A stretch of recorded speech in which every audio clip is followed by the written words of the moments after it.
The war was over, but the silence that followed was louder than any battlefield. It was the kind of quiet that carried the weight of an undeniable truth: humanity had won, and the galaxy wasn't ready to admit why. For centuries, we had been outsiders, our species deemed unworthy of the prestigious academies that shaped the brightest minds in the universe. The great empires of the galactic concordat had looked at us and seen nothing more than primitive warriors, blunt instruments of destruction rather than scholars, tacticians, or visionaries.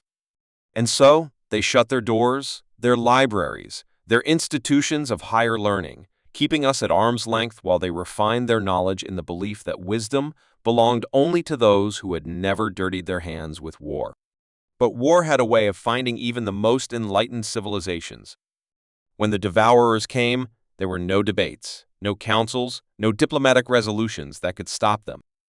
The species that had dismissed us, the Veil, the Siren, the Lithari, had centuries of accumulated knowledge, theories of strategy, entire doctrines built on hypothetical conflicts, yet none of it had prepared them for the brutal reality of an enemy that didn't negotiate, didn't retreat, and didn't stop until there was nothing left.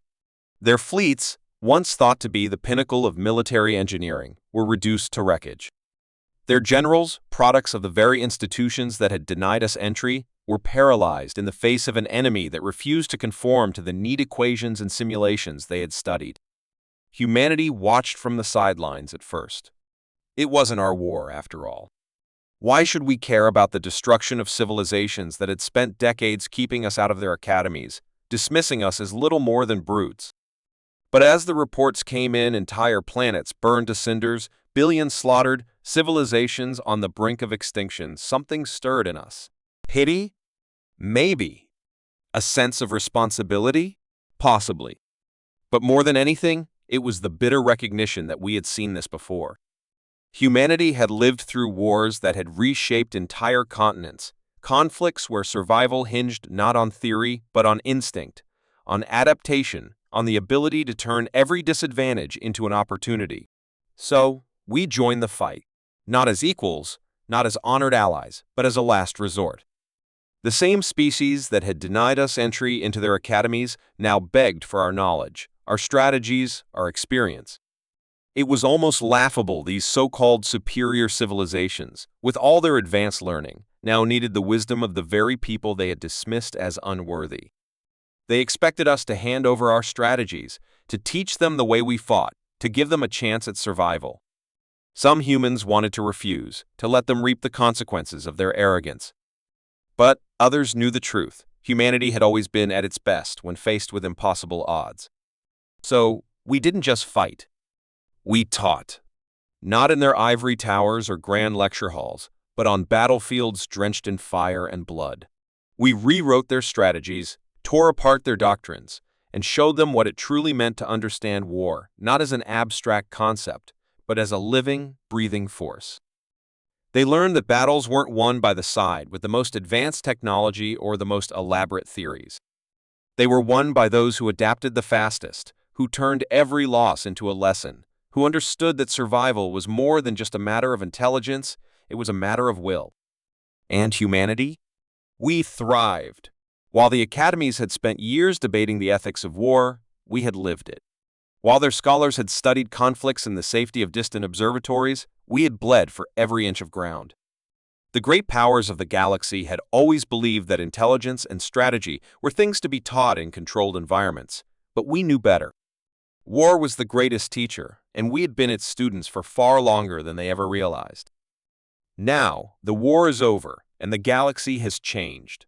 The institutions that once shunned us now open their doors, not as a gesture of goodwill, but out of sheer necessity. They have seen what we can do, what we know, and they understand that their survival depends on learning from the very people they once dismissed. But the question remains, do we teach them? Do we share the knowledge they once hoarded for themselves? Or do we let them learn the hardest lesson of all, that some mistakes cannot be undone? And perhaps the real question isn't whether we should teach them, but whether they are truly ready to learn. The invitations came first, cloaked in diplomatic niceties, carefully worded to avoid acknowledging past transgressions. The Galactic Concordat, the same governing body that had once ensured our exclusion, now extended offers of honorary professorships, research grants, and high-ranking advisory positions.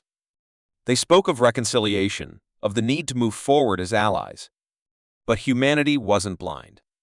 We knew desperation when we saw it. Their warships still bore the scars of battles they should have never survived. Their commanders, once smug in their theoretical superiority, now carried the haunted look of those who had glimpsed annihilation and barely escaped. They didn't invite us to their academies out of respect, they did it because they had no choice.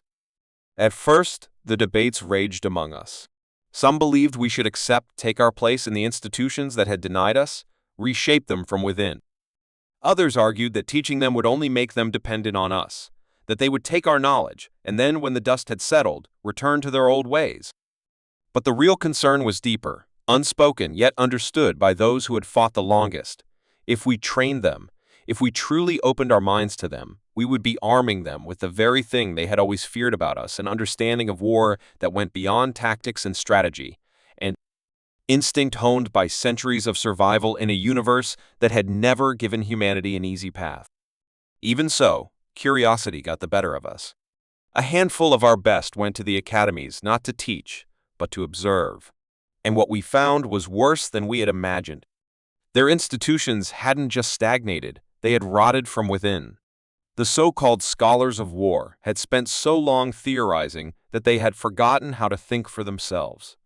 Their military leaders weren't strategists, they were bureaucrats trained to follow doctrine rather than adapt. When faced with an unpredictable enemy, they collapsed, not because they lacked firepower, but because they lacked the ability to improvise, to throw out the rulebook when survival demanded it.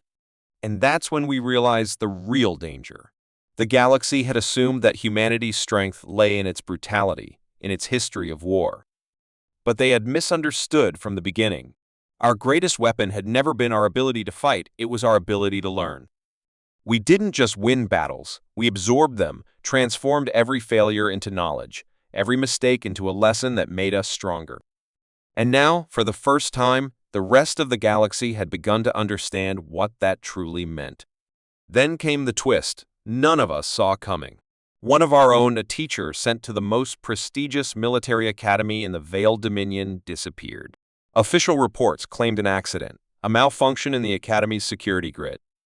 But humans don't just vanish without a trace. Not unless someone wants them gone. Whispers spread of secret meetings, of alien factions within the Academies debating what they feared more, humanity's knowledge falling into the wrong hands, or it being wielded by humanity alone. The message arrived a few days later, hidden in a fragment of corrupted data buried deep in the Academy's archives.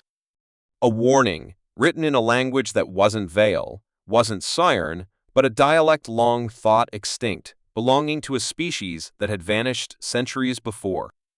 The message was simple, chilling in its brevity. They do not seek to learn. They seek to control.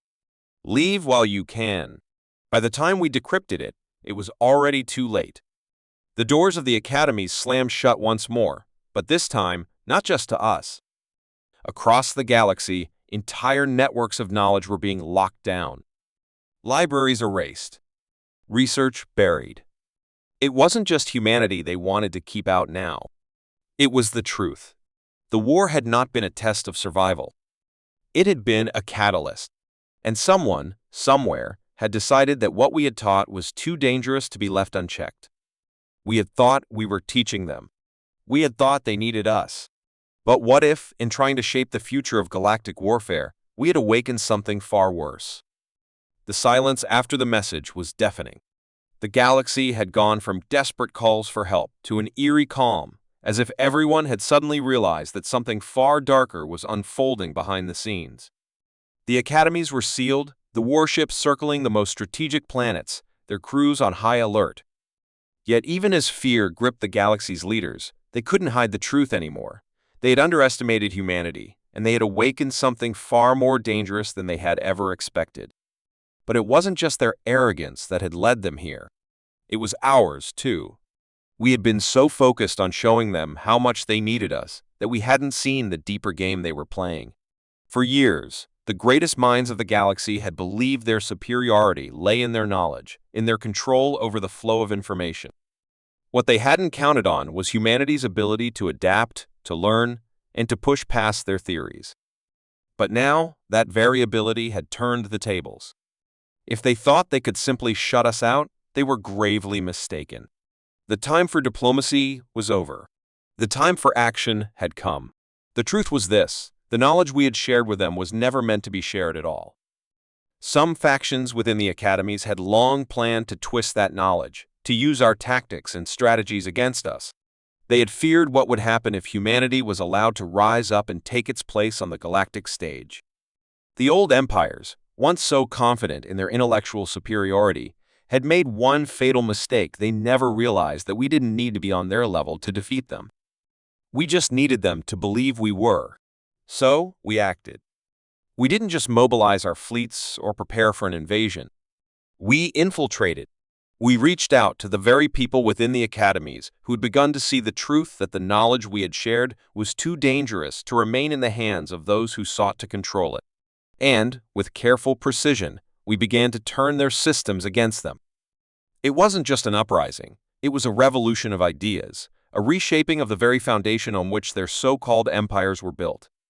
Then came the final revelation. The disappearing teacher, our own, hadn't been lost at all.